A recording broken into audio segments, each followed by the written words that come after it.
नमस्कार, मी doctor Vivek Ranavale, mind and body wellness coach, career counsellor. तुमचं सगळ्यांचं हार्दिक स्वागत करतो ब्रेन टफ DMID या सेशनमध्ये, ज्यामध्ये आपण मुलांमध्ये उपजत जे कलागुण आहेत, ज्याला आपण टॅलेंट म्हणतो, ते आज आपण या सेशनमध्ये पाहणार आहोत. सुरुवात करूया पालकांच्या चिंतेने. आज कदाचित पालक खूप वेगवेगळ्या चिंतेमध्ये असतील की मुलांचा अभ्यासामध्ये लक्ष लागत नाही आहे, त्यांना मार्क मिळतात पण तो अभ्यास करत नाही, मूल हुशार आहे पण त्याच्या मनाची एकाग्रता होत नाही आहे, मुलांना मोबाईलचं ॲडिक्शन म्हणजेच व्यसन लागलं आहे, 10वी-12वी नंतर काय करायचं करिअरमध्ये याचं कन्फ्युजन आहे, अभ्यासामध्ये मन रमत नाही आहे, मुलं तुलना करतात इतर पालकांबरोबर किंवा इतर मुलांबरोबर. हे सुद्धा एक फार मोठी शोकांतिका आहे आणि त्यामुळे त्यांचा कॉन्फिडन्स कमी होत चालला आहे, तणाव वाढत चालला आहे, कमीपणाची भावना येत चालली आहे. मुलांमध्ये आणि पालकांमध्ये संवादाचा गॅप पडत चाललेला आहे, ज्याला आपण कम्युनिकेशन गॅप म्हणतो. आता जसे पालकांना समस्या आहे तशा विद्यार्थ्यांच्या देखील समस्या आहेत आणि यामध्ये सगळ्यात मेन समस्या आहे म्हणजे मुलांवरती फार जबरदस्त दबाव आहे, प्रेशर आहे. कशाचं? कॉम्पिटिशन आहे आणि त्यामुळे मार्क्स मिळवण्याचं काय आहे त्याच्यावरती प्रेशर आहे. आणि या प्रेशरमुळे आज भारतामध्ये बहुतेक तुम्हाला लक्षात असेल किंवा तुम्ही यूट्यूब किंवा कुठल्याही सोशल मीडियाच्या माध्यमातून पाहिलं असेल की शाळकरी आणि कॉलेजमध्ये जाणाऱ्या मुलांच्या आत्महत्याचं प्रमाण वाढत चाललेलं आहे. सो ही फार चिंतेची गोष्ट आहे. कन्फ्युजन आहे, सायन्स करू, कॉमर्स करू, आर्ट्स करू किंवा विविध विषय कोणते घेऊ, हे कन्फ्युजन आहे. कोणतं करिअर मला सूट होईल हा मुलांचा एक मोठा प्रश्न असतो, त्यांना चिंता असते. मला लक्षात राहत नाही किंवा लवकर लक्षात राहत नाही किंवा दीर्घकाळ लक्षात राहत नाही, हा मुलांचा प्रॉब्लेम आहे. माझा परफॉर्मन्स इतर मुलांप्रमाणे नाही आहे, ही सुद्धा एक तुलनाची भावना मुलांमध्ये आहे आणि त्यामुळं बऱ्याच वेळेला फिअर ऑफ फेलियर किंवा फिअर ऑफ जजमेंट होतं. मुलांच्या विविध समस्या आहेत. गेली जवळपास मी 14 वर्ष काउन्सिलिंगच्या माध्यमातून पालकांच्या आणि विद्यार्थ्यांच्या समस्या हँडल करतोय. सो माय डिअर फ्रेंड्स, सगळ्यात महत्त्वाचा प्रश्न जो पालकांना जास्त प्रामुख्याने पडतो तो म्हणजे शाळेनंतर काय करायचं, म्हणजेच काय 10वी-12वी नंतर करिअर पुढे कोणत्या दिशेने घेऊन जायचं, हा प्रश्न आहे. आणि बहुतेक पालक परीक्षेची वाट बघतात, किंवा मी असं म्हणेन 10वीची किंवा 12वीच्या परीक्षेची वाट बघत नाही तर त्याच्या रिझल्टची वाट बघतात, कारण मार्क्स कसे मिळतात याच्या आधारावरती त्यांना पुढचा निर्णय घ्यायचा असतो. पण सर्वस्वी मार्कांवरती जाऊन चालणार नाही आहे.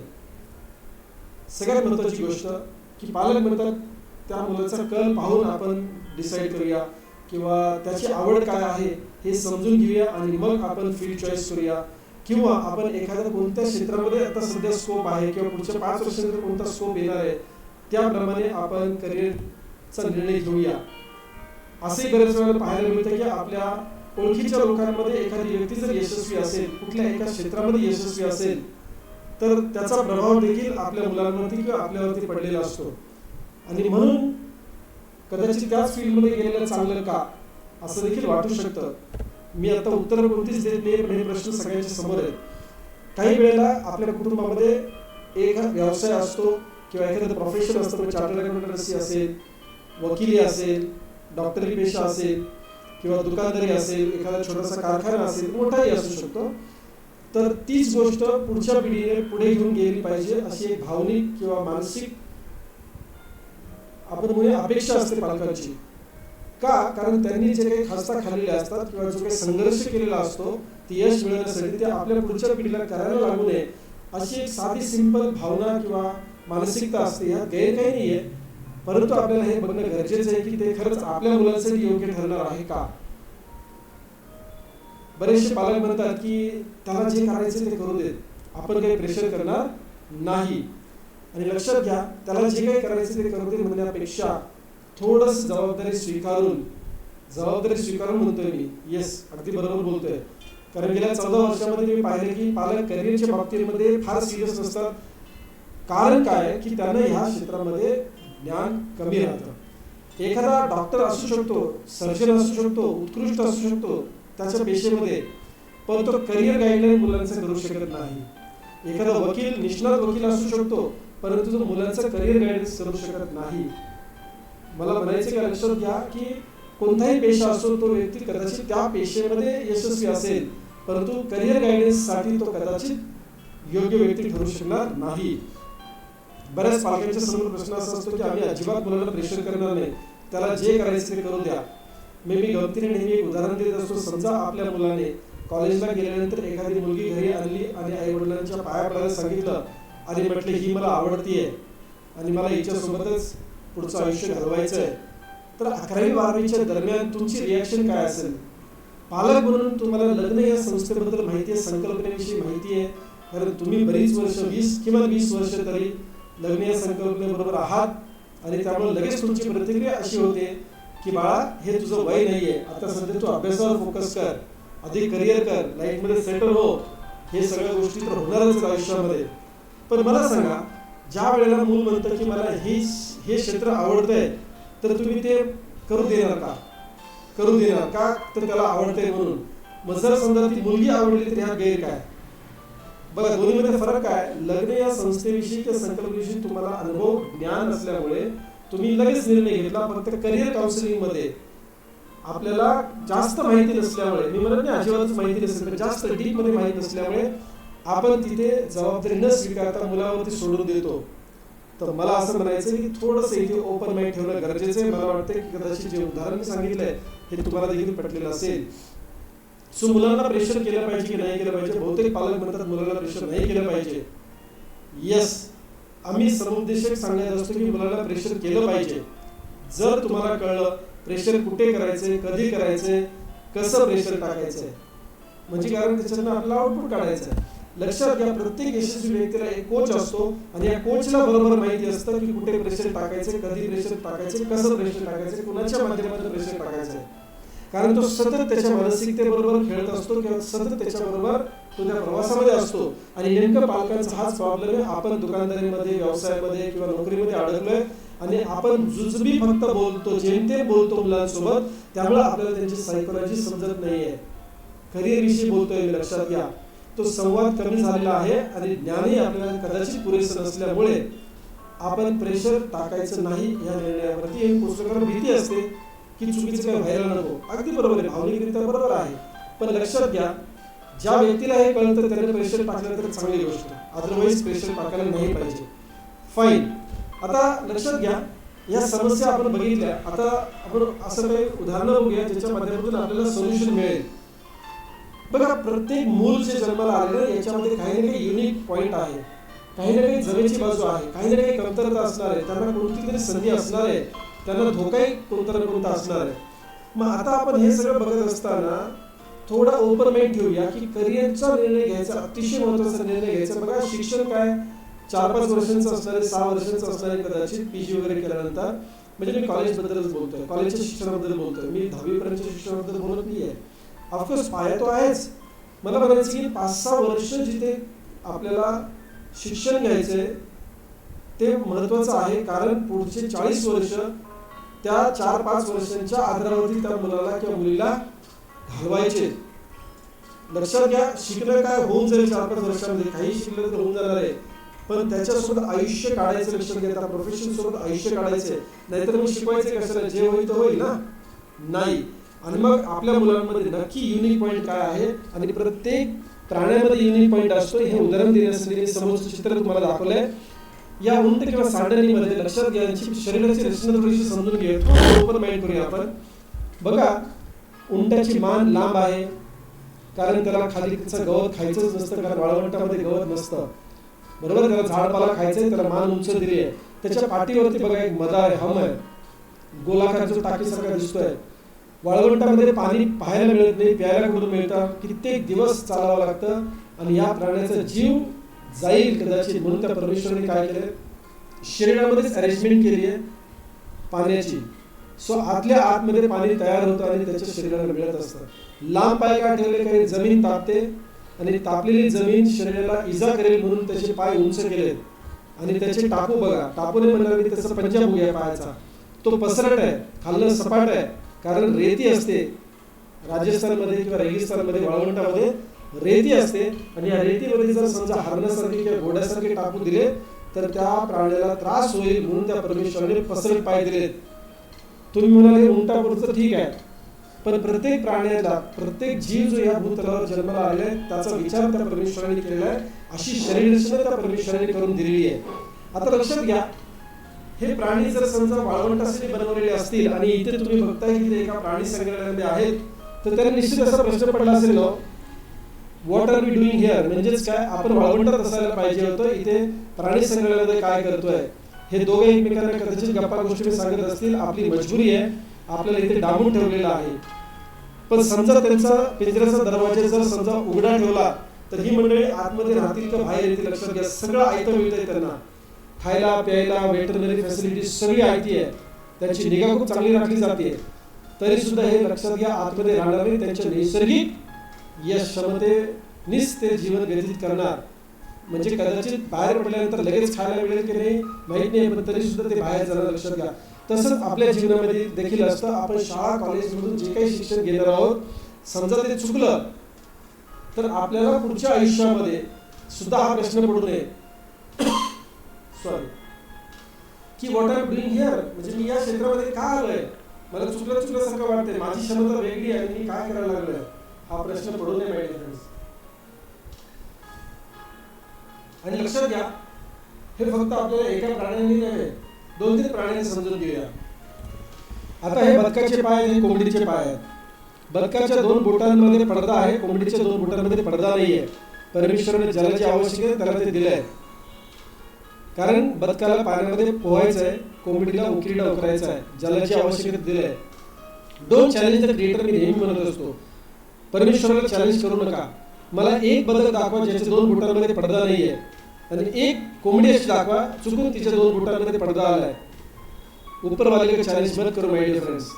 त्याने जे दिलंय ते समजून घेऊया, त्याचा वापर करूया जीवनामध्ये यशस्वी होण्यासाठी. माकडाला कुठे कुठे चढता येतं माय डिअर फ्रेंड्स, अजून एका प्राण्याला चढता येतं, पण त्या दोघांचा पर्पज वेगळा आहे. लक्षात घ्या, हे सर्व चढता तर चित्याला सुद्धा येतं, पण चिता असं बसू शकतो का जसं माकड बसतोय. ज्याला जी आवश्यकता ते परमेश्वराने दिलं माय डिअर फ्रेंड्स. सरडाला रंग बदलण्याची कलाकारी आहे, सरडा रंग बदलू शकतो. सर्प रंग बदलतो का? नाही. सर्प कात टाकू शकतो, माकड कात टाकू शकत नाही. सरडा कात टाकू शकत नाही, सरडा रंग बदलू शकतो. ज्या भौगोलिक परिस्थितीमध्ये एखाद्या प्राण्याला जीवन व्यतीत करायचे त्यासाठी आवश्यक असलेली साधन सामुग्री, ज्याला मी शरीर रचना म्हणतो, ती परमेश्वराने दिलेली आहे. मी परत एकदा रिपीट करतोय, ज्या भौगोलिक परिस्थितीमध्ये एखाद्या प्राण्याला जीवन व्यतीत करायचंय त्यासाठी आवश्यक असलेली साधन सामुग्री परमेश्वराने त्या जनावराला, प्राण्याला, पशुला दिलेली आहे. साधन सामुग्री म्हणजे शरीर रचना. आता लक्षात घ्या, जर आपण ही शरीर रचना प्रत्येक प्राण्याची बघितली, ठीक आहे, ओके, फाईन, समजली, पण या सगळ्या जनावरांचा जीवनामधला उद्देश काय हो? मला काय म्हणायचंय, what is the purpose of animals? त्यांच्या जीवनाचा उद्देश काय आहे? एकच उद्देश आहे, पोटाची खळगी भरवणे, म्हणजेच काय, पोट भरणे. आणि दिवस रात्र ते फक्त एकाच कामावरती फोकस असतो, पोट भरायचं, बस. यांना आयुष्यात दुसरं काम नाही. आणि माझा सलाम आहे या जनावरांना की त्यांच्या जीवनाचाच उद्देश आहे पोट भरायचा, त्याच्यावरती रोज काम करतात. 2 दिवस 4 दिवस खायला नाही मिळालं तरी सुद्धा ते नाशिकला जाऊन नारायण नागबळी करत नाहीत, पत्रिका दाखवत नाहीत, हात दाखवत नाहीत. त्यांना माहिती असतं पोट भरायचे, त्यासाठी काम करावं लागेल, शिकार करावी लागेल किंवा हिंडावं फिरावं लागेल. उपाशी पोटी 5 दिवसानंतर सुद्धा ते आपल्या जीवनाच्या उद्दिष्टावरती काम करतात. मी म्हणेन साध्या भाषेमध्ये मरायला टेकलं तरी जीवनाच्या उद्दिष्टावरती काम करताय, ते म्हणजे पोट भरणे. म्हणून माझा सलाम आहे या जनावरांना माय डिअर फ्रेंड्स. आणि हे सगळे शिकायला ते कुठे जातात, पोट कसं भरायचं आहे? एकदम सिंपल आहे, त्यांचे पालकच त्यांना शिकवतात पोट कसं भरायचं आहे. म्हणजे आपल्या जीवनाच्या उद्दिष्टावरती काम कसं करायचं हे कोण शिकवतात? त्यांचे पालकच त्यांना शिकवतात. कुठल्या शाळेमध्ये त्यांना पाठवत नाही किंवा जाण्याची आवश्यकता नाहीये. असं कधी जाणवलं का तुम्हाला? कावळ्याच्या पिल्लांना माकडाने शिकवले, माकडाच्या पिल्लांना घुबडाने शिकवले, किंवा सर्पाच्या पिल्लांना कुठल्या तरी एका पक्ष्याने शिकवले की कसं जीवन जगायचं किंवा आपल्या जीवनाचा उद्देश म्हणजे पोट कसं भरायचं. वाघाच्या बछड्यांना घोडा शिकवतो का? घोड्याच्या बछड्यांना गाय शिकवते का? माय डिअर फ्रेंड्स, बारकाईने समजून घ्या. फार महत्त्वाचा दुवा आपण आज इथे बोलतोय किंवा समजून घेतोय. परंतु आपल्या बाबतीमध्ये काय होतं लक्षात घ्या, आपण एक प्राणी सुधारित आवृत्ती आहोत. आपण जनावर नाही, आपण प्राण्यांमध्ये बोलतोय, एक सुधारित आवृत्ती आहे. मनाचा विकास झालेला आहे, भावनेचा विकास झालेला आहे, बुद्धीचा विकास झालेला आहे, बरोबर आहे, आणि तो इतर प्राण्यांपेक्षा श्रेष्ठ आहे. मग ह्या समोर पाहिलेल्या व्यक्तींना पाहून तुम्ही मला सांगा, या सगळ्यांचा जीवनामधला उद्देश एकच आहे का? पेट पूजा करणे. आणि म्हणूनच मी चित्र दाखवले. मी तुम्हालाही विचारलं असतं कदाचित तुम्ही म्हणजे हो आम्हाला सुद्धा काय पेट पूजाच करायचे, म्हणून मी फर्स्ट शिफ्टला जातो किंवा ऑफिसला जातो किंवा मी दुकान का उघडतो, तर आम्हाला आमचं पोट भरायचं आहे. माय डिअर फ्रेंड्स, समोर बसलेल्या, ऐकलेल्या किंवा समोरच्या चित्रामध्ये असलेल्या व्यक्तींकडे पहा. मोहनदास करमचंद गांधी, मदर टेरेसा, जाकीर हुसेन, मुकेश अंबानी, शिव खेरा, डॉक्टर APJ अब्दुल कलाम, सचिन तेंडुलकर वगैरे वगैरे, ह्या मंडळींचा जीवनामधला उद्देश प्रत्येकाचा वेगळा वेगळा आहे. प्रत्येकाचा वेगळा वेगळा आहे. जर समजा प्रत्येक जनावराला परमेश्वराने आवश्यक असलेली साधन सामग्री दिली, म्हणजेच काय, ज्या भौगोलिक परिस्थितीमध्ये एखाद्या प्राण्याला पोट भरायचंय त्यासाठी आवश्यक असलेली शरीर रचना परमेश्वराने दिली आहे, करेक्ट आहे. मग या प्राण्याला, म्हणजे समोर बघितलेला तुम्ही जे काही प्राणी बघताय, म्हणजे जे आपले यशस्वी मनुष्यगण आहेत, यांना जीवनाचा उद्देश दिला आहे, तर त्याच्यासाठी आवश्यक असलेली साधन सामुग्री म्हणजेच टॅलेंट परमेश्वराने दिला असेल का नसेल, डोंट चॅलेंज द क्रिएटर, या प्रत्येकाला परमेश्वराने बहाल केला आहे. फरक एवढाच आहे की ते शरीरामध्ये दिलेली टॅलेंट आपण म्हणूया, हे गिफ्ट आहे, स्पेशल गिफ्ट आहे. कोणाकडे स्पेशल गिफ्ट आहे? परमेश्वराकडून, राईट. तर प्रत्येकाला कोणी दिलं आहे? परमेश्वरानेच दिलेलं आहे. आणि ते आपल्याला उमगत नाही, म्हणून एक प्रथा आहे की आपण मुलांना शाळेत पाठवतो. जीवनाचा उद्देश आपल्याला काय कळणार? तो 4थी मध्ये, 5वी मध्ये, 2री मध्ये नाही कळत ना. आणि किंवा त्याचं वय झालं 4, 5, 7 वर्ष, तर आपल्याला नाही समजणार, तर आपण शिकवण्यासाठी त्याला कुठे पाठवतो? बघा, जनावरं त्यांच्या जीवनाचा उद्देश सफल करण्यासाठी आपल्या पुढच्या पिढीला ट्रेनिंग स्वतः देतात. परंतु आपला थोडासा विकास अधिक झालाय, तर आपण त्याच्याप्रमाणेच काम करूया. शाळेमध्ये मुलांना पाठवलं, पर्पज काय शाळेमध्ये पाठवण्याचा? मला नाही वाटत की कित्येक पालकांना मुलांना शाळेत पाठवताना किंवा नाव नोंदवताना हे डोक्यामध्ये असो की याच्या जीवनाचा उद्देश समजण्यासाठी आपण याला शाळेत पाठवूया. नाही, शाळेत पाठवायची प्रथा आहे, त्याचं वय झालंय, शाळेत गेलं पाहिजे, काहीतरी शिकलं पाहिजे, शाळेत नाही पाठवायचं तर मग कुठे पाठवायचं, असे काही प्रश्न असू शकतात ना मुलांच्या किंवा पालकांच्या डोक्यामध्ये. आता मुलांच्या तर नसणारच आहेत, पण पालकांच्या डोक्यामध्ये असू शकतात. मग आपल्याला खरंच माहित नाही की आपण मुलांना ऍक्च्युली शाळेत का पाठवलं. कदाचित पुढे पुढे गेल्यानंतर उमगलं समजलं तर गोष्ट वेगळी आहे. पण तुम्ही थोडासा विचार करा की तुमचा ज्या वेळेला तो प्रसंग आठवा की मुलांना शाळेत पाठवायचं, तर काही क्लिअरिटी होती का पाठवायचं आहे? नव्हती. माय डिअर फ्रेंड्स, प्रांजळपणे सांगायचं म्हटलं नव्हतं. तुम्हाला काय, मला पण नव्हती. हा DMITचा विषय तर मला खूप उशिरा समजला आहे, 14 वर्षापूर्वी समजला आहे, ज्या वेळेला माझ्या दोन्ही मुली शाळेत जायला सुरू झालेल्या होत्या. पण आता एज्युकेशन सिस्टमला समजून घ्या. मी काही असं म्हणायला किंवा सांगायला नाही आलेलो की तुम्ही शाळेत पाठवू नका, पण थोडं त्या संकल्पनेला समजून घ्या, शाळेत संकल्पनेला समजून घ्या. आपली एज्युकेशन सिस्टम काय म्हणते बघा. समोर बसलेले प्राणी जे आहेत ना, हा एक वर्ग आहे. समोर शिक्षक बसलेत, माकड आहे, पेंग्विन आहे, हाती आहे, कावळा, मासा वगैरे वगैरे, गाढव बिडव सगळे आहेत, राईट. आता हा वर्ग तुम्हाला दिसताना असताना असा असतो, पण दिसताना कसा असतो? असा असतो, एकसारखा. मला काय म्हणजे समजून घ्या. एखाद्या वर्गाला जर तुम्ही पाहत असाल तर तुम्हाला तो असा दिसतो, सारखा दिसतो, पण असतो कसा? वेगळा वेगळा. मी असा कसा, वेगळा वेगळा, आगळा वेगळा, नाही का? हा, असताना कसे असतात? असे असतात, पण दिसताना कसे दिसतात? असे दिसतात, माय डिअर फ्रेंड्स, राईट. आता ह्या सगळ्यांची प्रत्येक वर्गामध्ये पुढच्या वर्गात जाण्यासाठी परीक्षा घेतली जाते. हे शिक्षक देखील परीक्षा घेत आहेत. तिथे समोर काय लिहिलं बघा, for fair selection everybody has to take the same exam, please climb that tree. आता या सगळ्यांची परीक्षा काय घेतली जाते? झाडावर चढा. आता मला सांगा, कावळा पटकन उडून फांदीवर बसला, माकड सरसर सरसर चढत गेलं, पेंग्विन, हाती, मासा, गाढव वगैरे ही सगळी मंडळी चढू शकतात का? पण ती दुर्दैवाने एकाच वर्गात त्याने एकच प्रश्नपत्रिका दिलेली, झाडावर चढून दाखवा. सगळे फेल झाले की नाही? हो. कोण कोण? तुम्ही मला 2च पास झाले. कोण? कावळा आणि माकड. तुम्ही परत चुकताय. चढण्याची परीक्षा होती, माकड दुसरा जरी आला असला तर ऍक्च्युअली परीक्षा चढण्याची होती. कावळा उडलेला आहे, लक्षात घ्या. तो नापास झाला. तो सगळ्यांच्या अगोदर जरी पोहोचलेला असेल फांदीवर तरी तो नापास झालेला, कारण उडायची परीक्षा नव्हती, चढायची होती. आता समजून घ्या, अल्बर्ट आइन्स्टाईन काय म्हणतात, खाली काय लिहिले बघा, इफ यू जज a fish by its ability to climb a tree it will spend its entire life believing its stupid. म्हणजेच काय की माशाची परीक्षा तुम्ही जर अशी घेतली की झाडावर चढून दाखव, तर पूर्ण आयुष्य गेलं तरी झाडाला चढणार नाही आणि त्याचं खच्चीकरण होईल, त्याच्यामध्ये कमीपणाची भावना येईल.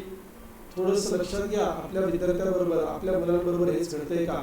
मी विद्यार्थी का म्हणतोय कारण हे कदाचित काही शिक्षक मंडळी सुद्धा ऐकत असणार आहे. हा व्हिडिओ तुमच्यासाठी अतिशय महत्त्वाचा आहे. तुमच्या संपर्कामध्ये आलेला प्रत्येक विद्यार्थी, प्रत्येक मूल त्याच्यापर्यंत किंवा प्रत्येक पालकांपर्यंत ही माहिती पोहोचली पाहिजे माय फ्रेंड्स, राईट? सो मी शाळा या संकल्पनेच्या विरुद्ध नाहीये, पण तुम्ही ही संकल्पना समजून घ्या. पालक म्हणून करिअर शिक्षकाला घडवायचं नाहीये, पालक म्हणून तुम्हाला मुलांचं करिअर घडवायचं. शिक्षक शिक्षकांची जबाबदारी पार करतात, त्यांचं काम शिकवण्याचं आहे. करिअर घडवणे ही जबाबदारी मुलांची आणि पालकांची एकत्रित आहे. थोडंफार ते जुजबी सांगू शकतील शिक्षक मंडळी, कारण ते करिअर काउन्सिलर नाही आहेत. ते एखाद्या विषयामध्ये प्रावीण्य मिळवलेला आहे, एखादा विषय त्यांचा एक्सपर्टीज असू शकतो, त्यांना अनुभव शाळेतला आहे, मार्केटचा नाही. करिअर काउन्सिलर नाही आहे, ते समजून घ्या. मला बारकाईने काय सांगायचं आहे. बऱ्याच वेळेला एखादा चांगला शिक्षक असतो, आदर्श शिक्षक असू शकतो, पण तो आदर्श शिक्षक कशामुळे आहे? करिअर गायडन्समुळे नाही. त्यांचे विषय वेगळे आहेत, त्यांचं कार्य वेगळं आहे. थोडं मिसअंडरस्टँडिंग होतं पालकांचं की कुणाकडनं सल्ला घ्यायचा हे समजत नाही. मी सिंपल म्हणतोय, माझ्याकडनं सल्ला घ्या असं मी म्हणत नाही, करिअर काउन्सिलरकडून सल्ला घ्या. कोचिंग इन्स्टिट्यूट वाल्यांकडनं नको, कारण त्याला ऍडमिशनचं पडलंय. मला काय सांगायचं समजून घ्या. ओके, बघा आत्ताची आपण शैक्षणिक जी संकल्पना आहे ती पाहिली. पूर्वी संकल्पना काय होती? गुरुकुल शिक्षण पद्धती होती, ज्यामध्ये एका कुटुंबातले 5 पांडव बंधू, बरोबर आहे की नाही? युधिष्ठिर, भीम, अर्जुन, नकुल, सहदेव हे सगळे गुरुकुलमध्ये शिकायला गेले. सगळ्यांसाठी एकच अभ्यासक्रम होता का? मूलभूत थोडाफार अभ्यासक्रम सगळ्यांसाठी एक असू शकतो, ओके, मान्य आहे, बरोबर ना? थोडाफार व्यायाम असेल वगैरे वगैरे, थोडे एकत्र असतील, सगळ्यांसाठी सारखे असतील, ज्याला आपण म्हणू शकतो 1ली ते 10वी पर्यंत, ओके. परंतु पुढे गेल्यानंतर त्यांचे मार्ग बदलले पाहिजेत आणि ते कशाच्या आधारावरती ठरवायचं लक्षात घ्या. गुरुकुलमध्ये युधिष्ठिरला धर्माचं ज्ञान दिलं गेलं, भीमाला गदेचं दिलेलं, गदा चालवणे, अर्जुनाला धनुष्यबाण, नकुल सहदेवला तलवारबाजी. लक्षात घ्या, एकाच कुटुंबातले होते, त्यांना थोडं बेसिक एज्युकेशन कॉमन दिलेलं असेल, पण स्पेशलाइज जे होतं ते त्यांच्यासाठी जे बनलेलं होतं तेच दिलं गेलेलं आहे. आणि हे शोधण्याची प्रक्रिया पालक नाही करत तर गुरु करतात. गुरुकुलमधले गुरु करत होते, बरोबर नाही? ओके, त्यांची परीक्षा घेऊन त्यांना काय शिकवलं पाहिजे हे समजत होतं. गुरु सांगत होते, तेच शिष्य करत होते. आज गुरुंना सुद्धा प्रॉब्लेम आहे, का माहितीये का? म्हणजे आपल्याकडच्या गुरुंच्या शैक्षणिक संस्थेमध्ये आपण पाहतोय की शिक्षक सुद्धा कुठे ऍडमिशन नाही मिळालं म्हणून डीएड बीएड केलं. मी सगळ्या शिक्षकांबद्दल बोलत नाही, सरासरी तुम्ही विचारा, किंवा पटकन नोकरी लागावी म्हणून ते शिक्षक झाले. त्यांना शिकवण्याची आवड होती, पॅशन होतं, माहित नाहीये. मी सगळ्या शिक्षकांबद्दल बोलले, सरासरी जर आपण काढलं तर मेजॉरिटी लोकांना इंजिनिअरला जायचं होतं, पण त्यावेळेला परिस्थिती नव्हती आणि वडिलांचं रिटायरमेंट जवळ आलं होतं, मग बीएड केलं, बीए केलं आणि मग पुढं काय नोकरी कशी मिळणार? मग पटकन आमच्या जवळची संस्था होती तिथे लागलो. ते म्हटले डीएड तरी कमी कमी झालं पाहिजे, मग 2 वर्ष डीएड केलं किंवा बीएड केलं, चिकटलो. माय डिअर फ्रेंड्स, हा सध्याची परिस्थिती आहे, हा प्रॉब्लेम नाहीये. काय बघा, प्रॉब्लेम असू देत, पण त्याच्यातून मार्ग काढणं आपल्याला जमलं पाहिजे पालकांना, करेक्ट आहे? सो दुर्दैवाने आता सध्या गुरुकुल पद्धती नाहीये, म्हणून आपल्याला जास्त जागरूक राहणे गरजेचं आहे. मगाशी जी स्लाइड दाखवली, परत एकदा मुद्दाम दाखवते, everybody wants to be successful.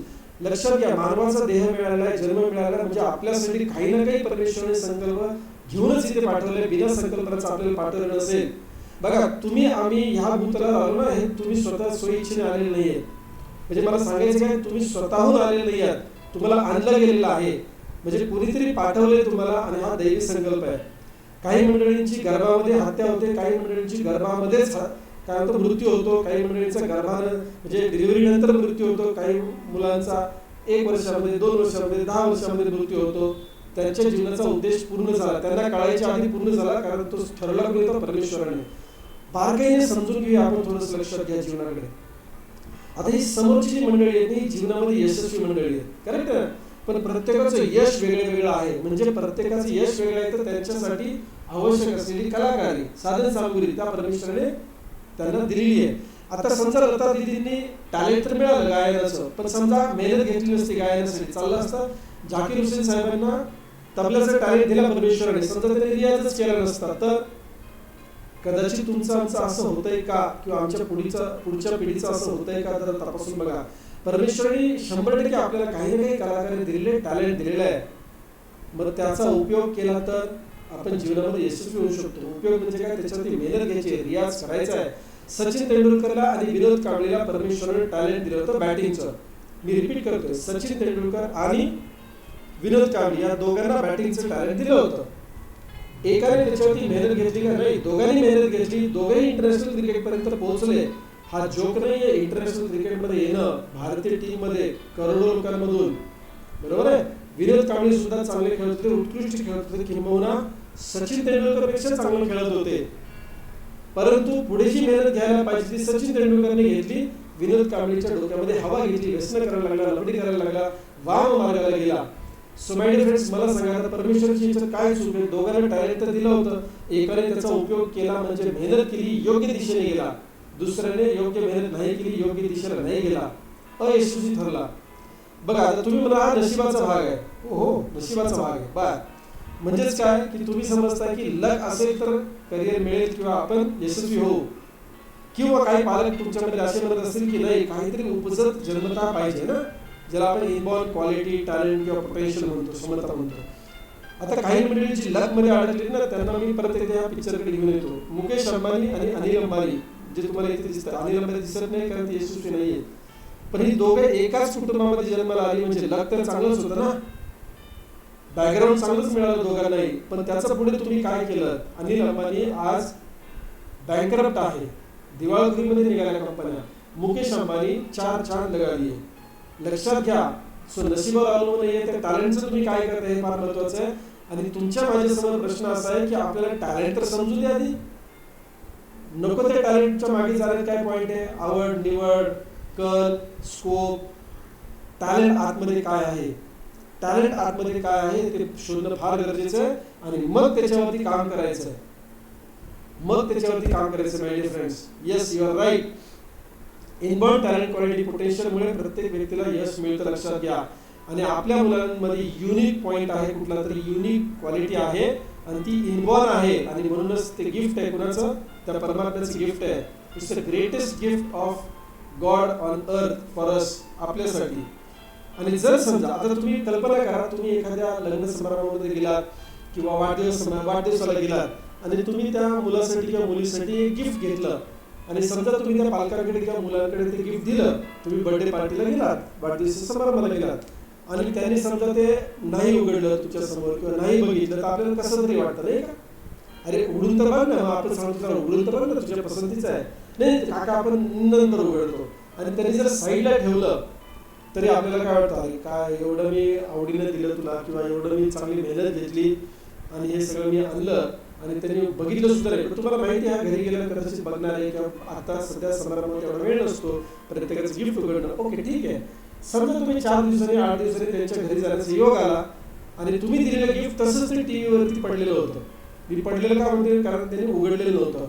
आता तुम्हाला कसं वाटेल, अरे 4-8 दिवस झाले तरी अजून उघडलेलं नाहीये, वाईट वाटेल ना. येस, त्या परमेश्वराने तुम्हाला जे गिफ्ट दिलेलं टॅलेंटचं, ते जर तुम्ही नाही उघडलं, नाही समजून घेतलं, नाही त्याच्यावर काम केलं, तर परमेश्वराला वाईट वाटणार नाही का, वाटेल ना. सो माय डिअर फ्रेंड्स, हे गिफ्ट म्हणजेच आपलं इनबॉर्न टॅलेंट, क्वालिटी, पोटेन्शियल आहे. ते शोधायचं कसं, कारण शोधलं तर त्याच्यावरती काम होईल ना. आणि शोधायची जबाबदारी कोणाची आहे, पालकांची आहे, शिक्षकांची आहे, मित्रमंडळींची आहे, नातेवाईकांची आहे, किंवा तुमच्या माझ्यासारख्या वेल विसरची आहे का. माय डिअर फ्रेंड्स, मी परत एकदा सांगेन, पालक, टीचर्स, फ्रेंड्स, रिलेटिव्स, नेबर्स हे करिअर काउन्सिलर असतील तर उत्कृष्ट, त्यांच्याकडनं मार्गदर्शन घ्या. पण ते करिअर काउन्सिलर नसतील पण त्यांच्या क्षेत्रामध्ये यशस्वी असतील तर त्या क्षेत्राबद्दल ते चांगलं सांगू शकतील. मुलाबद्दल नाही, क्षेत्राबद्दल चांगलं सांगू शकतील. तुमच्या मुलाबद्दल तुम्ही सुद्धा चांगलं सांगू शकता. चांगलं म्हणजे योग्य म्हणेन मी. तुमची भावना चांगलीच असते मला माहिती, पण योग्य. बघा, चांगल्यामध्ये योग्यमध्ये फरक आहे. मॅकडोनल्डचा बर्गर हा चांगला वाटतो खायला, पण तो योग्य नाहीये रोज खाल्ला तर. हॅलो, चांगला आणि वाईटचा फरक, चांगला आणि योग्यचा फरक. भाकरी चांगली वाटत नाही पण तीच योग्य आपल्यासाठी. सो तुमची भावना चांगलीच असेल, तुमचे विचार देखील चांगले असतील, पण ते तुमच्या मुलासाठी योग्य पाहिजे. My dear friends, right. चला, मी जास्त वेळ तुमचा घेत नाहीये, महत्वाचं सांगतो. डर्मोडायग्नोस्टिक्स मल्टिपल इंटेलिजन्सी टेस्ट, मनाचा गोंधळ काढणे, बुद्धीचा गोंधळ काढण्यासाठी DMT टेस्ट करायची. जशी एखाद्या आजारी पेशंटला डॉक्टरने आठवडा, 2 आठवडे, 3 आठवडे बदलून बदलून ट्रीटमेंट दिली पण त्याचा आजारपणातून मुक्तता होत नाही की आजार बरा होत नाहीये, तर तो म्हणतो रक्त लघवी किंवा वगैरे वगैरे असे काही टेस्ट करून आणा.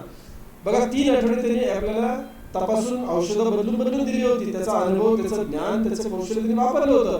पण एका लेवलच्या पुढे गेल्यानंतर ते म्हणतात रक्त जर तपासलं पाहिजे. आणि मग जेव्हा लॅबचा रिपोर्ट येतो आणि त्या 2 मिनिटं सुद्धा तो व्यक्ती बघत नाही आणि पटकन बाजूला ठेवतो, परत दुसरा कोर्स लिहून देतो. 4 दिवसात 8 दिवसात तुम्ही ठणठणीत बरे होता. निदान केल्यामुळे रोग बरा करता आला. मग अगोदर त्या डॉक्टरला काही ज्ञान नव्हतं का, पण त्याच्या ज्ञानाची कक्षा कुठेतरी संपली. लक्षात घ्या, त्याच्या अनुभवाची, त्याच्या कौशल्याची क्षमता संपली म्हणून लॅब टेस्टची गरज पडली. तसंच पालकांना लक्षात घ्या, पालक असतील, शिक्षक असतील, मित्रमंडळी असतील, यांची कुठेतरी मर्यादा आहे ॲज अ करिअर काउन्सिलर. आणि त्याच्या पुढे जर आपल्याला DMIT टेस्ट करायची, ब्रेन टॉप DMIT, कारण इथे बोटांच्या ठसाच्या माध्यमातून मेंदूचा वेध घेतला जातो. बोटांच्या ठसाच्या माध्यमातून मेंदूचा वेध घेतला जातो. साधं सिंपल सांगू का, मेंदू म्हणजे आपलं पुस्तक आहे आणि इंडेक्स अनुक्रमणिका म्हणजे आपले बोटांचे ठसे. 10 बोटांचे ठसे घेतले जातात. गर्भामध्ये असताना प्रत्येक बाळाला 13व्या आठवड्याच्या दरम्यान फिंगरप्रिंट्स येतात, ज्या वेळेला मेंदूची वाढ होत असते. सो हे शास्त्रीय आहे, लक्षात घ्या. तुम्ही याच्यावर रिसर्च करायचं तर रिसर्च करू शकता, काहीच अडचण नाही आहे. पण विश्वास ठेवून पुढे जाणं गरजेचं आहे. आपण एखाद्या पब्लिक ट्रान्सपोर्टच्या गाडीमध्ये बसतो, विश्वास ठेवावा लागतो. तिथे जीवन मरणाचा प्रश्न आहे, पण विश्वास ठेवतो. इथे विश्वास ठेवा. आणि तुम्हाला रिसर्च करायचं तर डेफिनेटली रिसर्च करू शकता, मी तुम्हाला सांगणार आहे. कुणाच्या माध्यमातून आपण पुढे चाललोय? प्रोफेसर हॉवर्ड गार्डनर, जे हार्वर्ड युनिव्हर्सिटीचे प्रोफेसर आहेत, जगातल्या 100 विचारवंतांपैकी एक आहे. 21 PhD केलेला व्यक्ती आहे. आणि ह्यांचं थिअरी आहे 8 multiple intelligence theory. Yes, 8 multiple intelligence theory. त्या थिअरीच्या माध्यमातून तरी, आणि हे नोबेल प्राइज विनर आहेत, त्यांनी जगाला दाखवून दिले की प्रत्येक व्यक्तीच्या आपले जो इंटेलिजन्स असतो ना, तो कोणता कोणता असू शकतो. ही थिअरी जगाला त्यांनी दिलेली आहे. सो त्या थिअरीच्या आधारावरतीच आपण DMIT टेस्ट करत असतो, ज्यामध्ये IQ, EQ, ॲडव्हर्सिटी, AQ, CQ आणि BQ हे सगळे क्वेश्चन्स करिअरच्या गाईडलाईन्ससाठी अतिशय महत्त्वाचे आहेत. तुम्ही आतापर्यंत कदाचित इंटेलिजंट क्वेश्चन, इमोशनल क्वेश्चन ऐकला असेल. बाकीची क्वेश्चन्स तुम्हाला माहिती सुद्धा नसतील. मग मला सांगा, जर आपल्याला माहितीच नाही, त्याचा वापर करून आपण करिअर गायडन्स कसं करणार मुलांचं? नाही करू शकत. हे तपासून घेणं फार गरजेचं आहे. जे 8 इंटेलिजन्स हॉवर्ड गार्डनरने सांगितले, जगातला कुठलाही व्यक्ती घ्या, तुम्ही जगातला कुठलाही व्यक्ती घ्या, तर प्रत्येक व्यक्तीमध्ये हे 8 इंटेलिजन्स असतातच. कमी अधिक प्रमाणामध्ये असू शकतात. 2 जुळ्या भावांमध्ये सुद्धा वेगळे वेगळे हे इंटेलिजन्स असू शकतात. वेगळे वेगळे म्हणजे 8 मधलेच असणार आहे. जी व्यक्ती स्पेशल चाइल्ड नाहीये, एबनॉर्मल नाहीये, ज्याला आपण म्हणतो नाही का, ज्याचा मेंदू नॉर्मल आहे, तो व्यक्ती, त्या व्यक्तीमध्ये हे 8 इंटेलिजन्स असतात. वर्बल इंटेलिजन्स, मी काही नावं सांगतोय फक्त तुम्हाला समजण्यासाठी, त्याला चिकटून बसू नका, समजण्यासाठी की कसं करिअर सिलेक्ट करायचं. हे 8 इंटेलिजन्स महत्वाचे. त्यातले टॉपचे 3 कोणते आहेत ना, त्याच्या माध्यमातून तुम्हाला करिअर सिलेक्ट करायचे. कारण हे सगळे 8 सगळ्यांमध्येच असतात, पण टॉपचे 3 त्याच्या आधारावरती करिअर डिझाईन करायचं असतं. For example, verbal linguistic, Nitin Wanwade Patil, Vishwas Nangare Patil, Narendra Modi, yes yes my dear friends, Vajpayee. Okay, उत्कृष्ट वर्बल कम्युनिकेशन स्किल आहे, राईट. त्याच्यानंतर लॉजिकल, मॅथमॅटिकल, ज्याला सायंटिफिक पण तुम्ही म्हणू शकता, लॉजिकलच म्हणूया आपण. ओके, तर्क वितर्क करण्याची क्षमता, शरद पवार, लॉजिक, तर्क वितर्क करण्याची क्षमता, गणित मांडण्याची क्षमता, करेक्ट की नाही? आता लक्षात घ्या, म्हणजे फक्त राजकारणामध्येच असतं असं नाही. एखाद्या प्लंबरमध्ये सुद्धा लॉजिकल इंटेलिजन्स चांगला असू शकतो. एखाद्या भाजी विक्रेत्यामध्ये सुद्धा लॉजिकल इंटेलिजन्स चांगला असू शकतो. त्याची वाढ नाही केली त्यांनी, हा भाग निराळा आहे. पण लॉजिक सगळीकडे वापरलं जाऊ शकतं. मी फक्त थोडीशी नावं समजण्यासाठी सांगतोय तुम्हाला. तर्क, एखादा शास्त्रज्ञ असेल, मॅथमॅटिशियन असेल, बरोबर आहे की नाही, गणित तज्ञ आपण ज्याला म्हणतो. व्हिज्युअल्स पटेल, कल्पना करण्याची क्षमता, out of the box thinker ज्याला आपण म्हणतो, व्हिज्युअल्स पटेल त्यांच्यामध्ये चांगलं असतं. नवनिर्मिती करण्याची क्षमता असते. ओके, एखादा चित्रकार असू शकतो, एखादा कंपोजर असू शकतो संगीतामधला, एखादा चित्रकार असेल, राईट. तर ही मंडळी व्हिज्युअल्स पटेलमध्ये असतात. एखादा इंटिरियर डिझायनर असेल, करेक्ट आहे. म्युझिकल रिदमिक म्हणजेच काय, A.R. रेहमान असेल, लता दीदी असतील, जाकीर हुसेन असेल, यांच्यामध्ये म्युझिक रिदमिक आहे. आता तुम्ही म्हणाल A.R. रेहमान वेगळा आहे, त्याचं करिअर वेगळं आहे, संगीतातलं पण वेगळं आहे. जाकीर हुसेन तबला वादक आहे आणि लता मंगेशकर गायक आहे.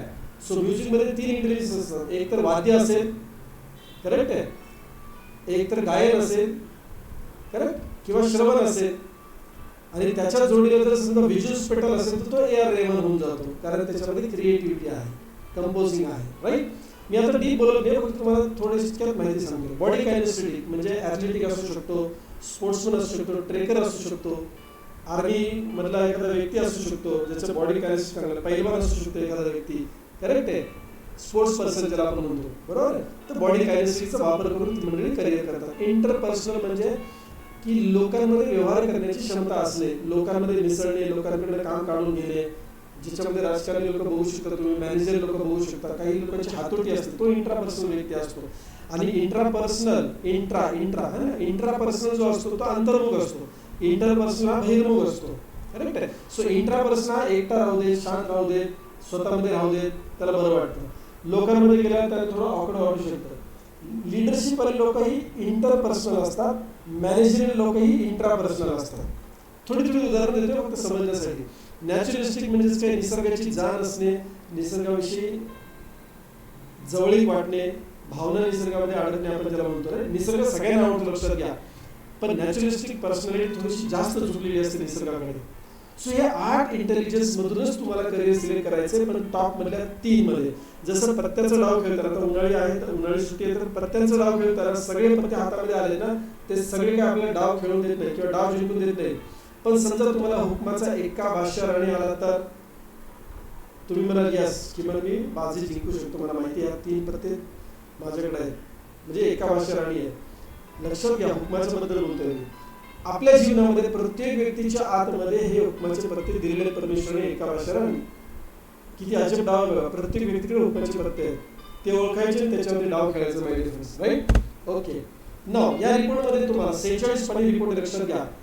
ओके, 46 पानी रिपोर्टमध्ये इनबॉर्न टॅलेंट्स म्हणजे इंटेलिजन्स कळतो, लर्निंग स्टाईल कळते, मेमरी स्टाईल कळते, लर्निंग स्पीड कळतो, राईट ब्रेन ऑपरेटिव्हिटी, लेफ्ट ब्रेन ऑपरेटिव्हिटी कळतं, कम्युनिकेशनची ॲबिलिटी कळते, कसं कम्युनिकेट केल्यानंतर त्यांना चांगलं समजेल हे त्यांच्याविषयी आपल्याला समजतं. लिडरशिप पोटेन्शियल आहे का, क्रिएटिव्हिटीची लेवल काय आहे, का क्रिएटिव्हिटी बघायची, लक्षात घ्या. एखाद्या व्यक्तीला जर इंटिरियर डिझायनर व्हायचं असेल, मार्क मिळाले कदाचित असतील त्यांना एंट्रन्स एक्झाममध्ये, पण जर क्रिएटिव्हिटी नसेल तर अशा व्यक्तीने आर्किटेक्ट व्हावं का, इंटिरियर डिझायनर व्हावं का, जर कमी असेल क्रिएटिव्हिटी तर.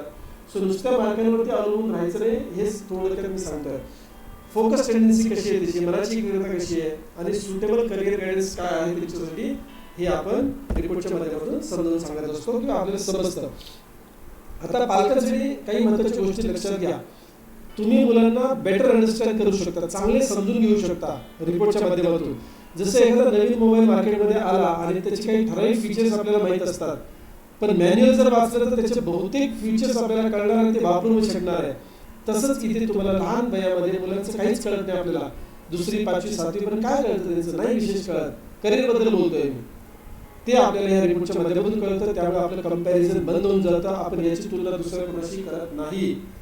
योग्य फील्ड कुठलं निवडायचं शाळा कॉलेजच्या नंतर ते देखील समजतं. तुमचा जो पॅरेंटिंगची स्टाईल आहे ना, ती स्टाईल बदलते, कारण तुम्ही कुणाचं पॅरेंटिंग करताय हे तुम्हाला कळलं. तुम्ही स्वतःला ओळखता, तुमची स्टाईल तुम्हाला माहिती आहे, परंतु कुणाचं पॅरेंटिंग करायचं हे जर व्यवस्थित कळलं तर पॅरेंटिंगची स्टाईल काय होते, इम्प्रूव्ह होणार आहे. लक्षात घ्या, पालकत्वाची कलाही सुधारणार आहे, मुलांमध्ये आत्मविश्वास वाढतो. लक्षात घ्या, कारण तुम्ही त्यांना योग्य पद्धतीने न्याय देता. राईट कोचिंग किंवा राईट स्ट्रॅटेजी मिळते जीवनामध्ये यशस्वी होण्यासाठी. My dear friends, learning style, learning speed कळतो. कशा माध्यमातून आकलन चांगलं होतं, डोळ्यांच्या माध्यमातून, श्रवण म्हणजे कानाच्या माध्यमातून, की बॉडी कायनेसिटी, कोणत्या माध्यमातून आपल्याला चांगलं आकलन होतं हे देखील याच्यामध्ये कळतं. म्हणजेच काय, लक्षात घ्या की अवघड विषय कसे हाताळायचे थोडक्यात तुम्हाला याच्या माध्यमातून कळणार आहे. आता कुणासाठी ही डीएमएल टेस्ट योग्य आहे? बऱ्याच वेळा मला पालक विचारतात की कुणी करायची डीएमएल टेस्ट. माझ्याकडे एका वाक्यात उत्तर आहे, ज्याचं वय वर्ष 3 पूर्ण झाले आणि ज्याची 3 वर्ष राहिले त्या सगळ्यांनी डीएमएल करायचं, स्वतःला समजून घ्या. असं नाही आता माझी शाळा कॉलेज झाली आहे, धंद्यामध्ये लागलोय किंवा नोकरीमध्ये आहे, आता मी काय करणार आहे किंवा मला काय वेगळं समजणार आहे. किमान योग्य ते समजल्यानंतर काहीतरी आपण, किंवा मी म्हणतो की नोकरी नाही बदलली, धंदा नाही बदलला, तुम्ही तरी तुम्हाला समाधान असेल की माझा जो छंद जोपासायचा तो कळेल मला, किंवा फावल्या वेळामध्ये मी नक्की पॅशनेटली काय करायचे ते आपल्याला रिपोर्टच्या माध्यमातून समजेल. मी म्हणत नाही की पैसे बनवण्याचं साधनच तुम्ही बदला, ओके, ते काउन्सिलिंगवर डिपेंड करेल. लक्षात घ्या, म्हणजे ज्यावेळेस तुमचा रिपोर्ट येईल त्याच्यावर डिपेंड करणार आहे प्रत्येक वयामध्ये रिपोर्टचं ऍप्लिकेशन वेगळं आहे. अगदी लहानपणी त्याचा व्यक्तिमत्वाचा विकास साधण्यासाठी आपण रिपोर्टचा वापर करतो. थोडंसं मोठं झाल्यानंतर थोडंसं मोठं झाल्यानंतर मुलांच्या अभ्यासक्रमासाठी म्हणजे अभ्यासामध्ये सुधारणा करण्यासाठी आपल्याला या रिपोर्टचा वापर करता येतो. आणि थोडं अजून पुढे गेलं टीनेजर आणि ॲडल्ट्स आपण म्हणतोय जसं यंग ॲडल्ट्स, तिथे करिअर सिलेक्शन कसं करायचं ते आपल्या रिपोर्टच्या माध्यमातून कळणार आहे. आणि पुढे गेल्यानंतर नोकरी करायची की व्यवसाय करायचा, त्याच्यामध्ये लिडरशिप क्वालिटी आहे का मॅनेजमेंट क्वालिटी आहे, काय एक्झॅक्टली आहे ते आपल्याला पुढे गेल्यावरती त्या रिपोर्टच्या माध्यमातून कळणार आहे आणि तसं त्यांना आपल्याला गाईड करता येतं. सो माय डिअर फ्रेंड्स, वयाच्या कोणत्याही स्टेजमध्ये तुम्ही हा रिपोर्ट काढायचा असतो, तुम्हाला त्याचा फायदाच होणार आहे. राईट, 46 मध्ये रिपोर्ट लक्षात घ्या, हिंदी, मराठी, इंग्लिश कोणत्याही भाषेमध्ये तुम्हाला हव्या ते रिपोर्ट मिळेल. आणि एका व्यक्तीला जेवढं लवकर तुम्ही रिपोर्ट काढाल तेवढं त्यांचं संगोपन चांगलं करता येतं मुलांचं. ठीक आहे, ज्यांची वय पुढे गेलेली आहे हरकत नाही, देर आहे दुरुस्त आहे, जग जागृता सवेरा, तसं आता तरी तुम्ही करायला हवं. 10वीची वाट बघू नका, 12वीची वाट बघू नका माय डिअर फ्रेंड्स. आणि काय करायचं असतं लक्षात घ्या, कितीही माहिती घेतली तरी कमी आहे. तुम्हाला या सगळ्या माहितीचा फायदा कधी होणार आहे जर तुम्ही तुमच्या मुलांची किंवा तुमची स्वतःची टेस्ट केली. तर टेस्ट करण्यासाठी काही नाही, आपल्याला फक्त 10 बोटांचे ठसे घ्यायचे असतात, ज्याला फक्त 15 मिनिटं लागतात. त्याच्यानंतर हे अनालिसिस करण्यासाठी पाठवले जातात एक्सपर्ट, DMITचे एक्सपर्ट्स जे असतात, त्याला आपण डर्मॅटोग्राफिक्स एक्सपर्ट्स म्हणतो, त्यांच्या माध्यमातून रिपोर्ट जनरेट होतो किंवा अनालाइज केलं जातं. तिसऱ्या दिवशी आज जर तुम्ही फिंगरप्रिंट्स अपलोड केले, सॉफ्टवेअरच्या माध्यमातून अपलोड करायचे असतात, ते केले की तिसऱ्या दिवशी तुम्हाला हव्या त्या लँग्वेजमध्ये मराठी, हिंदी किंवा इंग्लिशमध्ये तुम्हाला रिपोर्ट मिळतो. त्यानंतर तो रिपोर्ट तुम्ही वाचायचा असतो. वाचायचा कसा याचा एक व्हिडिओ माय वेलनेस नेचर क्युअरच्या ॲप्लिकेशनवरती आहे. गुगल प्ले स्टोरवर तुम्हाला ते ॲप्लिकेशन मिळेल. खाली लिहिलंय बघा, माय वेलनेस नेचर क्युअर. किंवा तुम्हाला ज्या व्यक्तीने या व्हिडिओच्या माध्यमातून माहिती दिलेली आहे, फॉरवर्ड केलेला आहे किंवा दाखवलेला आहे, त्यांच्याकडून तुम्ही माय वेलनेस नेचर क्युअरच्या ॲप्लिकेशनची लिंक घ्या. ते तुम्हाला सोपं जाईल डाउनलोड करायला. फ्री कंटेंटमध्ये तुम्हाला पूर्ण व्हिडिओ सिरीज मिळणार आहे काउन्सिलिंगची. सो रिपोर्टचं काउन्सिलिंग होणं गरजेचं आहे आणि त्याच्यासाठी आम्ही रेकॉर्डेड व्हिडिओज केलेले आहेत. ते रेकॉर्डेड व्हिडिओज तुम्ही वारंवार बघू शकता, कितीही वेळा बघू शकता, किती दिवस बघू शकता. लाईफ लॉंग तुमच्याकडे ते रिपोर्ट्स असणार आहेत, व्हिडिओज असणार आहेत रिपोर्टचे. सो आज काही गोष्टी नाही कळल्या, पुढच्या महिन्यात काही कळतील, त्याच्या पुढच्या महिन्यात काही कळतील, त्यामुळे तुम्हाला चिंता करण्याची गरज नाहीये. याच्या व्यतिरिक्त ही व्हिडिओ सिरीज तुम्ही पाहिली, त्याच्यानंतर महिन्यातून एकदा 2 तास मी झूमच्या माध्यमातून रिपोर्ट कसा वापरायचा याच्यावरती मार्गदर्शन करत असतो. राईट, त्याचा देखील तुम्ही लाभ घ्यायचा आहे. आता प्रश्न आहे की गुंतवणूक काय माझी, आणि हा खर्च नाही लक्षात घ्या, गुंतवणूक आहे. जुते घेतले, ड्रेस घेतला, सिनेमाला गेलो, हा खर्च आहे, बरोबर की नाही. तुम्ही शाळेला खर्च झाला असं म्हणू शकत नाही. शाळा ही गुंतवणुकीची जागा आहे. सध्या योग्य ठिकाणी योग्य व्यक्तीवरती खर्च करायचा असतो, तो गुंतवणुकीच्या स्वरूपामध्ये. Right, okay. आता ब्रेन ऑफ DMITचा रिपोर्ट तुम्हाला मिळतो फक्त आणि फक्त 5,000 रुपयांमध्ये. काही मंडळी म्हणतात सर हे महाग वाटतंय, करू नका, किती महागात पडेल बघा. मी म्हणतो करू नका, किती महागात पडू शकतं, कदाचित शकतं. नशीब तुमचं चांगलं असेल तर कदाचित तुम्ही योग्य मार्गाने पुढे जाल, पण जर नाही तर काय. सो 5,000 रुपये तर असेच तुमचे मुलांना मोबाईल घेऊन देण्यात किंवा जुते खरेदी करण्यात किंवा कपडे खरेदी करण्यात जातात. ते करू नका असं मला म्हणायचं नाही. योग्य वयात तुम्हाला ते घ्यायलाच पाहिजे. 12वीच्या आतमध्ये मुलांना मोबाईल नको आहे, मी फार स्ट्रॉंगली सांगतोय, लक्षात घ्या. 12वीच्या आतमध्ये मुलांच्या हातामध्ये मोबाईल नको आहे, हातातच नको आहे. त्याला घेऊन द्यायचा प्रश्नच नाहीये. 12वीच्या नंतर घेऊन द्या, तोपर्यंत त्याचा ब्रेन अशा पद्धतीने डेव्हलप झालेला असतो की तो ते हँडल करू शकतो. त्याच्या अगोदर त्याला जर ती सवय लागली तर शारीरिक आणि मानसिक विकार होण्याची शक्यता जास्त आहे. सध्या माझ्याकडे येणाऱ्या पेशंटमध्ये विद्यार्थी जास्त आहेत किंवा पालक पण आहेत असे काही की ज्यांना मोबाईलचं व्यसन लागलेलं आहे. चला, आजचा तो टॉपिक नाही आहे. जर समजा तुम्हाला व्हिडिओच्या माध्यमातून आणि मी जे काही 2 तास काउन्सिलिंग देणार आहे झूमच्या माध्यमातून हे कमी वाटत असेल तर तुम्ही वेगळे 1,000 रुपये भरून वैयक्तिक काउन्सिलिंग झूमच्या माध्यमातून करू शकता. सो पर्सनल काउन्सिलिंगची सुविधा उपलब्ध आहे. 1,000 रुपये एक्स्ट्रा भरून तुम्ही रेकॉर्डेड व्हिडिओ जर व्यवस्थित पाहिले, रिपोर्टचं वाचन व्यवस्थित केलं तर तुम्हीच तुमच्या मुलांचे काउन्सिलर होऊ शकता. एवढे मी सगळे व्हिडिओ सिरीज करून दिलेली आहे.